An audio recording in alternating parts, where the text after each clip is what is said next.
Jack, j'étais dans l'erreur. Jack, je t'ai méprisé. Je suis profondément désolée. Je connais ta souffrance. Autrefois, j'étais dans le même état que toi. Je te pardonne, mais je suis déjà marié, donc nous ne pouvons pas poursuivre. Jack, je comprends que nous ne pouvons pas être ensemble, mais je tiens à rester ton ami.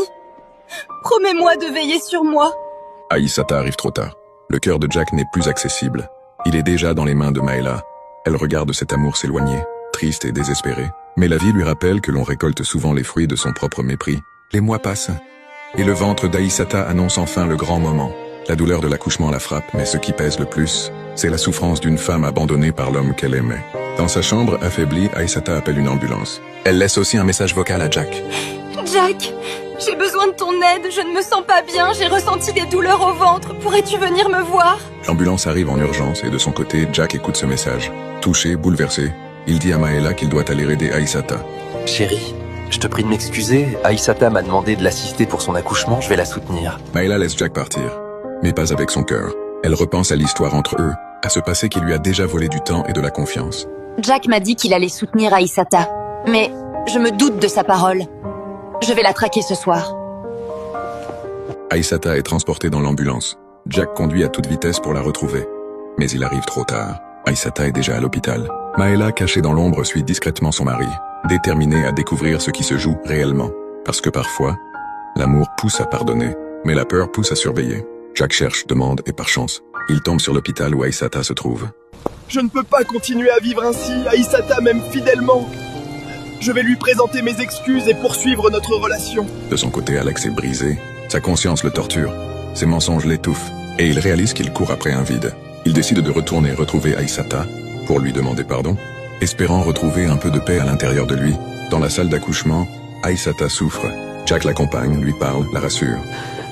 Jack, je te remercie d'être là et pour tout ce que tu fais. Elle lui exprime sa reconnaissance avec le peu de force qu'il lui reste. Puis vient le moment le plus difficile.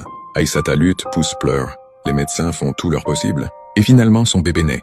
Un bébé venu au monde dans la douleur et dans l'abandon. Quelques minutes plus tard, le docteur annonce une nouvelle à Jack. Monsieur Jack, elle a réussi à donner naissance au bébé. Mais malheureusement, Aïssata nous a quittés. Une nouvelle où se mélangent la joie et une peine immense. Aïssata n'a pas survécu.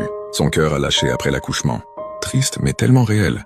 Certaines histoires d'amour ne se terminent pas avec des mots, mais avec un silence éternel. Pendant ce temps, Alex, prêt à prendre un avion pour revenir en France, reçoit l'appel de Jack.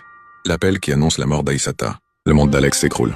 Oh Aïssata, pourquoi m'as-tu laissé dans cette situation? Tu n'as même pas eu la possibilité de me revoir. Il tombe, oh Dieu. pleure, hurle.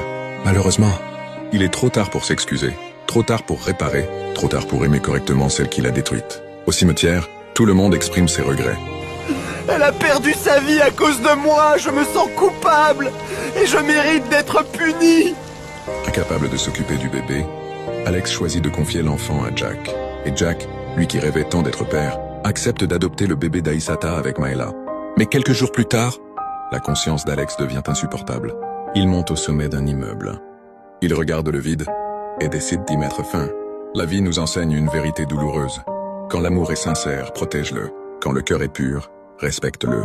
Et quand quelqu'un t'aime réellement, n'attends jamais de le perdre pour comprendre sa valeur.